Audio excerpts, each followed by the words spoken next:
Hi, my fellow Kenyans. My name is Dr. Gekonde, a leading economist in Kenya.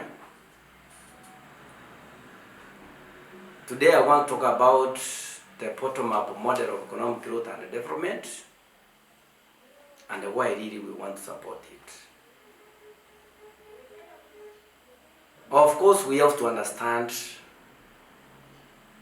more about the bottom-up model of economic growth and development. Indeed, in Kenya, this is the first time the model is being introduced by His Excellency the Deputy President of the Republic of Kenya, and hopefully our future 50th President of the Republic of Kenya. The bottom-up model of economic growth and development is a very supportive model when it comes to development. It's a very good idea. We can buy it, we can accept it. Why do we want to accept it? Other countries which implemented the model have grown economically, have developed more than what we can say. Those countries, they were like Kenya, where we are today. We can give an example of those countries like Britain, Germany, Russia. India used to be there, but now you can see where it is. It is equally fighting with America in terms of development. It's competing with America in terms of development. That's what I mean to say. So, as we are on trying to learn more about the bottom-up model of economic growth and development, it is better we ask ourselves a question. Historically, where or how Kenya developed, or how Kenya was born. We have to understand that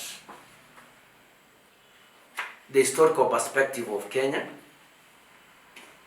before, that's pre-colonial period, that's before the colonial period, and after the colonial period.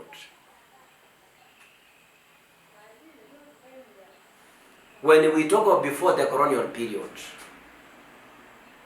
before the colonial masters came in Kenya to colonize our country, how were our ancestors staying? How are they surviving? What were they doing? Sometimes it is not good for us to rush into things. That though our economy are what, let us ask ourselves, let us have a clear perspective where our economy was before the colonial period, where it was during the time of colonial period, and now where is it today after the colonial period.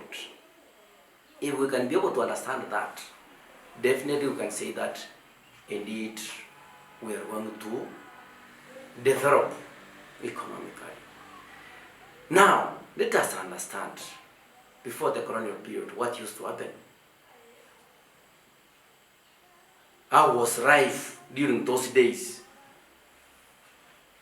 If we can be able to define our economy before the colonial period, definitely we can be able to define it now. Earlier on, our ancestors really were depending on agriculture. Manufacturing was traditional, we have to accept that. Trade was being done in a pathway, exchange for goods to another goods, goods for goods. That was the trade, the type of trade which was being conducted.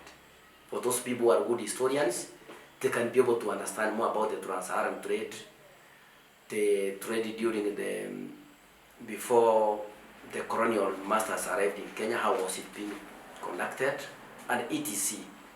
The mode of transport, how was it? Surely, how was it? Was there railways? Was there tarmac roads? Was it there airports? Were they using the water transport? Or how was transport? We have to understand all those things. Then we ask ourselves, which is the best mode of economic development are we supposed to adopt? Banking system, how was it being conducted? Were we having a lot of banks the way we are having banks today? Were they banks? Ask yourself that question. What was the banking system which was being used during those days?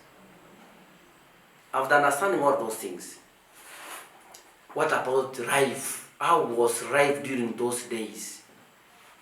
Were they staying in a permanent houses the way we are staying in permanent houses today? Definitely, what was dominating during those days was rural type of life. Now, after knowing all those things, then we come to understand during the colonial master, wakati wasungu wamekuja wametukalia kama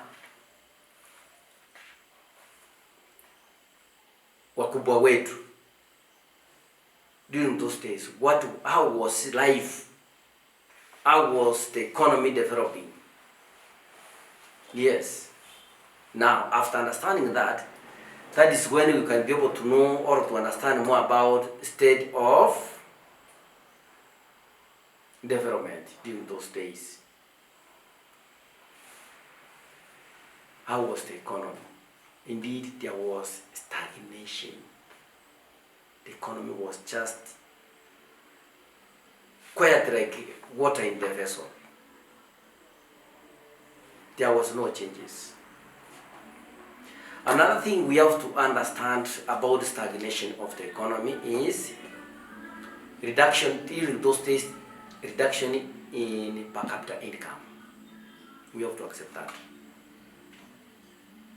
Number two, living standard was very low. Very low living standard during the colonial period. Very low living standard. Because they wanted to colonize you. Hawangi kupatia maisha ukae maisha mazuri ndio uanze kuwachapa tena kuwarudisha kwao. They were to make sure that your life was very poor. Below the poverty line. Factor number 4 is the economy was very poor. Weakened economy. Weakened economy. The reason is if they could have improved the economy, it's like they could have to sharpen you more to chase them out of the country. And finally, predominance of agricultural activities. Agriculture was dominating. Now, what are the causes of this stagnation in the economy during the colonial period? What was the causes of this economic stagnation during the colonial period? If we can also be able to understand that, then you will be at the position of supporting this model. The causes of stagnation during those periods was there was what we call bounce of natural resources. Natural resources were not being exploited to much effect. The other thing is low level of technology. The technology was very low. The other one is,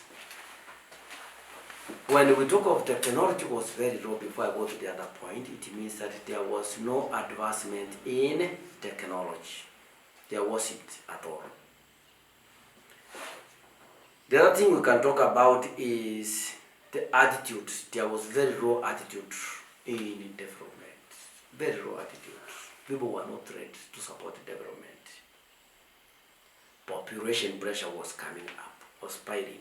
Population was growing very fast. And the other thing we can talk about is about capital formation. Wasn't there, was very low during the time of colonial period. So up to that level, if you can be able to understand those things, Are you ready to support the bottom-up model of economic growth and development? My brothers and sisters, I'm going to give you more information as far as the bottom-up model of economic growth and development is concerned, so that all of us, we Kenyans, we can be able to accept the reality. And we cannot dispute that. We cannot. Because the bottom people, those people who are in between,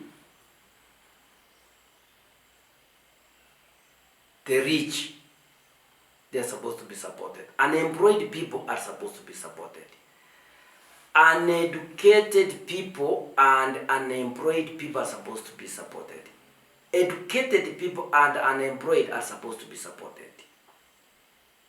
Educated people who are employed are supposed to be supported, so that we can be at a position of implementing that bottom-up model of economic growth and development.